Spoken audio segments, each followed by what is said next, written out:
नमस्कार दोस्तों, आप सभी का स्वागत है मेरे channel it's all about civil engineering में। और आज का हमारा टॉपिक है different types of concrete grade and their uses. तो चलिए शुरू करते हैं। Types of concrete grade. Number 1, M5। इसकी रेशो होती है आपकी 1:5:10। मीन्स 1 पार्ट आपका सीमेंट, 5 पार्ट आपका सैंड एंड 10 पार्ट आपका कोर्स एग्रीगेट। इसका यूज़ आज के टाइम में बहुत कम हो रहा है और बेसिकली हम इसका use non structural type of designing में किया जाता है। दोस्तों पहले के टाइम में इसका काफ़ी यूज़ होता था। कहाँ पर, जहाँ पे आपकी फुटिंग का जो जैसे कहते हैं कि बेडिंग के लिए, जो फुटिंग से पहले जो उसकी बेडिंग डलती है, पीसीसी जिसे बोल जाता है, उसके लिए इसका यूज़ किया जाता था। बट इसमें ये जल्दी श्रिंक कर जाता है, इसकी वजह से अब इसका यूज़ बहुत कम हो रहा है। नंबर 2 पे आपका M7.5। इसका रेशो होता है 1:4:8। इसका यूज़ भी आज के टाइम में बहुत कम हो रहा है, बट हम अब लीन कॉन्क्रीटिंग में इसका यूज़ करते हैं और non structural type of designing में इसका यूज़ किया जाता है। नंबर 3 पे है आपका M10। M10 की रेशो है 1:3:6। बेसिकली इसका यूज़ हम पीसीसी वर्क के लिए करते हैं, वो फुटिंग की पीसीसी हो या फिर लेवलिंग कोर्स के लिए हम इसका यूज़ किया जाता है। नंबर 4 पे है दोस्तों M15। इसका रेशो होता है 1:2:4 और इसका यूज़ हम करते हैं पीसीसी वर्क के लिए। और जैसे एग्जांपल आपको हो गया बेडिंग ऑफ कंक्रीट या लेवलिंग कोर्सेज के लिए। और नंबर 5 पे है दोस्तों M20। M20 का रेशो होता है 1:1.5:3। तो इसका यूज़ भी दोस्तों आज के टाइम में हम आरसीसी वर्क के लिए किया जाता है, जैसे स्लैब कास्टिंग, बीम कास्टिंग और कॉलम वगैरह में कास्टिंग में इसका यूज़ किया जाता है फॉर माइल्ड एक्सपोजर के लिए। तो दोस्तों M5 से लेकर M20 जो ये ग्रेड है, इसको हम ऑर्डिनरी मिक्स या नॉर्मल मिक्स कहा जाता है। ये इसको इसलिए कहा जाता है क्योंकि ये आप इसको मैनुअली भी तैयार किया जा सकता है, इस वजह से इसको हम नॉमिनल मिक्स कहा जाता है। और ऑर्डिनरी मिक्स इसको कहा जाता है क्योंकि इसके लिए हमें कोई डिज़ाइन वगैरह की ज़रूरत नहीं पड़ती है। तो आगे चलते हैं दोस्तों। अब आता है, इसके बाद आता है आपका स्टैंडर्ड ग्रेड्स ऑफ कंक्रीट। तो स्टैंडर्ड ग्रेड ऑफ कंक्रीट्स में कौन कौन ग्रेड आते हैं आपके, तो वो चलते हैं। सबसे पहले आपका आता है M25। इसका रेशो होता है आपका 1:1:2। इसका यूज़ आप बहुत आज के टाइम में बहुत हो रहा है। इसका यूज़ हम आरसीसी स्ट्रक्चर के लिए ही करते हैं, जैसे आपकी कॉलम हो गया, फुटिंग होगी, स्लैब हो गया, बीम कास्टिंग हो गया, ये रोड वगैरह रोड एक्सेट्रा में इसका यूज़ किया जाता है। और इसके बाद आपका आता है M30।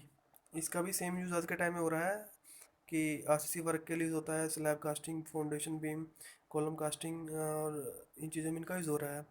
बेसिकली M25 और M30 में जो डिज़ाइनिंग मिक्स होता है, उसमें आपका ये होता है कि जैसे M20 का हम डिज़ाइन करते हैं तो मिनिमम इसमें जो सीमेंट के आपका कंटेंट रहता है वो 350 kg रहता है।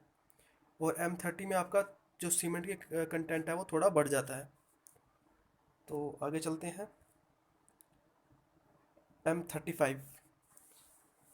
इसका यूज़ भी हम आरसीसी वर्क के लिए करते हैं, स्लैब कास्टिंग, बीम कास्टिंग और कॉलम कास्टिंग में इसका यूज़ किया जाता है।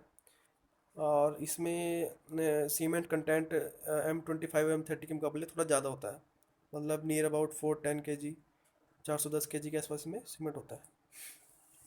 इसके बाद आपका आता है M40। इसका यूज़ भी हम आरसीसी वर्क के लिए किया जाता है और pre stressed concrete members, slab, beams, column etcetera के लिए इसका यूज़ किया जाता है। इसके बाद दोस्तों आता है आपका M45 डिज़ाइन। ये भी आपका स्टैंडर्ड ग्रेड है। इसका यूज़ हम प्री स्ट्रेस्ड मेंबर और गार्डर, रनवे और बीम्स वगैरह के लिए इसका यूज़ किया जाता है। जैसे आपको इस फिगर में दिख रहा होगा, ये आपके प्री स्ट्रेस्ड आपके गार्डर वगैरह हैं ये। इसके बाद आता है दोस्तों आपका M50। इसका भी यूज़ हम pre stressed girder, beam, runway etcetera में इसका यूज़ किया जाता है। इसके बाद आता है आपका M55। बेसिकली हम इसका यूज़ रनवेज या pre stress girder, beam, columns extra में इसका यूज़ किया जाता है। मतलब कहने का मतलब जैसे आपके फ्लाईओवर्स वगैरह बन रहे हैं जहाँ पे, तो उसके लिए जो राउंड्स कॉलम होते हैं या उसके जो बीम स्लैब है, उसमें इसका यूज़ किया जाता है। दोस्तों इसके बाद आपका आता है high strength grade. High strength grade में आपका आता है M60 से लेके M80 तक के जो ग्रेड है वो इसके अंदर आते हैं। और सबसे सुपीरियर क्वालिटी माना जाता है इसको, क्योंकि जल्दी क्योंकि जो इस ग्रेड में क्या होता है कि जो इसका डिज़ाइनिंग होती है वो इस तरह से होता है कि जो भी आपका स्ट्रक्चर है वो जल्दी ही, और जो कंक्रीट है वो जल्दी ही अपनी जो स्ट्रेंथ है वो गेन कर ले, उस हिसाब से इसका डिज़ाइन किया जाता है। बेसिकली हम इसका यूज़ जैसे आपका डैम्स के जो स्पीलवे होते हैं उसमें यूज़ करते हैं, जैसा आपको इस फोटो में दिख रहा होगा।